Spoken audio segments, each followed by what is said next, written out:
Listen to me carefully. Cinema goers. Your hard-earned money is going to be taken.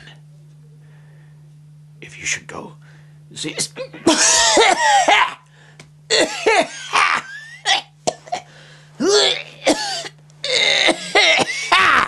Taken 2?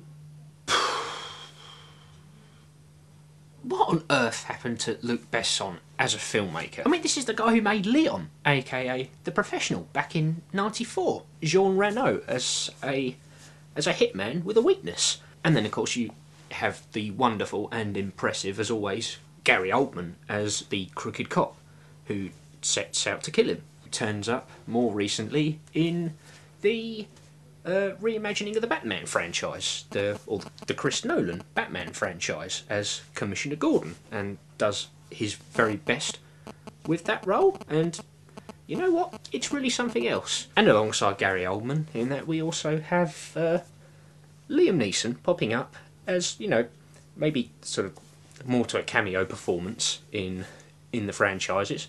You know, before Neeson turned up in films such as The Grey.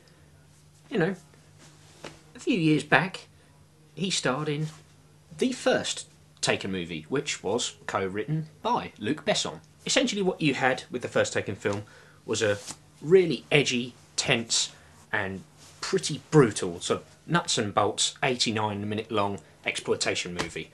You know, if Taken is a perfect example of how, you know, exploitation filmmaking and even, you know, or more to the point, gripping exploitation and violent action movies should be done, Taken 2 isn't one of them. So, the story here is it's all vice versa. This time it is Liam Neeson and Famke Janssen, who plays the mother, who are taken by a group of Turkish thugs, and it is up to the young plucky daughter, played by Maggie Grace, to sort it all out, to put things right again. That's it. That is the plot. So, problems with the film are manifold. Firstly, the storytelling, well, if there is such a thing in there, is a complete dog's dinner. See, the selling point of the first Taken movie was, of course, gruff, you know, vengeful Liam Neeson, leaving it up to the plucky, innocent, soft and warm-hearted daughter. No, I'm sorry, you've lost me there. And then the screenwriting here is very much nonsensical to the extreme. For a start, you don't have any of that, since it's all been reversed now, you don't have any of that vengeful, hardened, really manic and tense charm that Liam Neeson brought to the first film. I am a man with a particular set of skills. I will hunt you, I will find you, and I will kill you.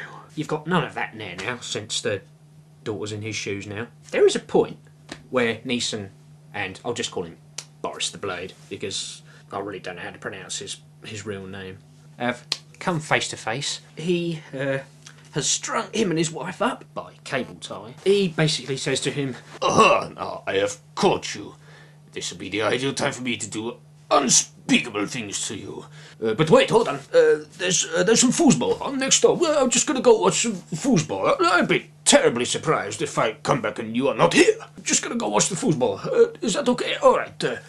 I'll be back to finish with you. Eh?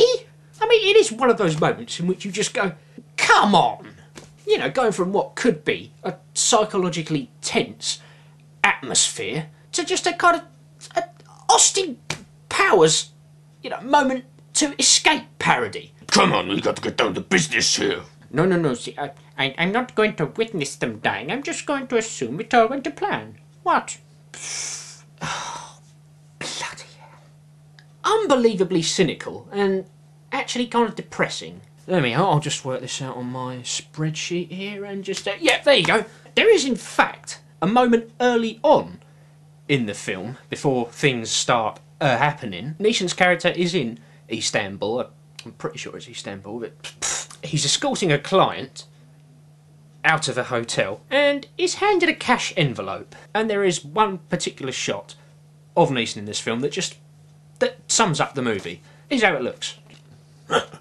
That is the literal money shot right there. Really, just to depict the kind of the monumental and loathsome just smugness of the committee that just put this atrocity of a film together, breaking in an audience just to pick their pockets. Another thing in particular that just made me really angry about the farcicalness of this, the audacity to pinch part of the Drive soundtrack and just plonk it in the movie for, you know, no artistic measure whatsoever. Now, let me make this clear.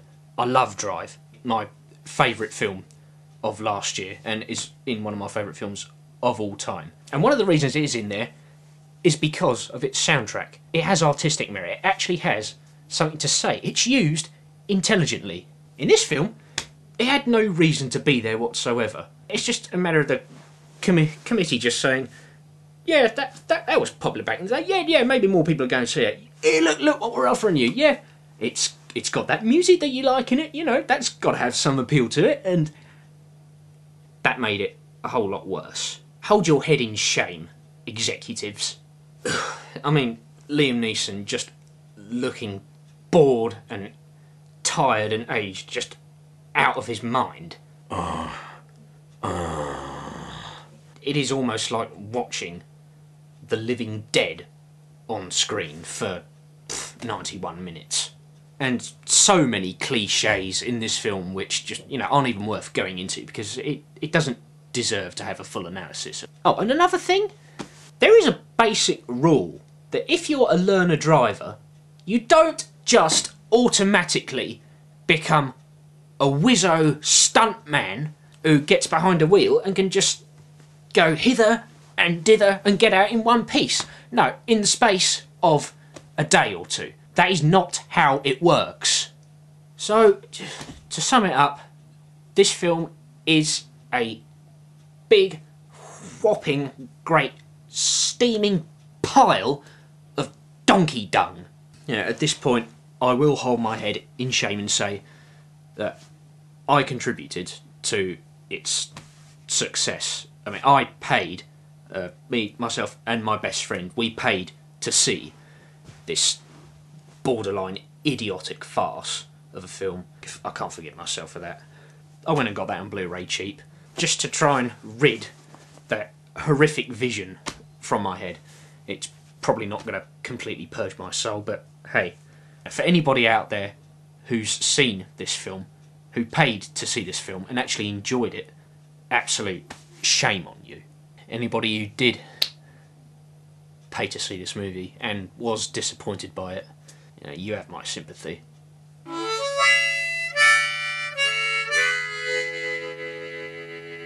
It's a turd ball. Excelsior!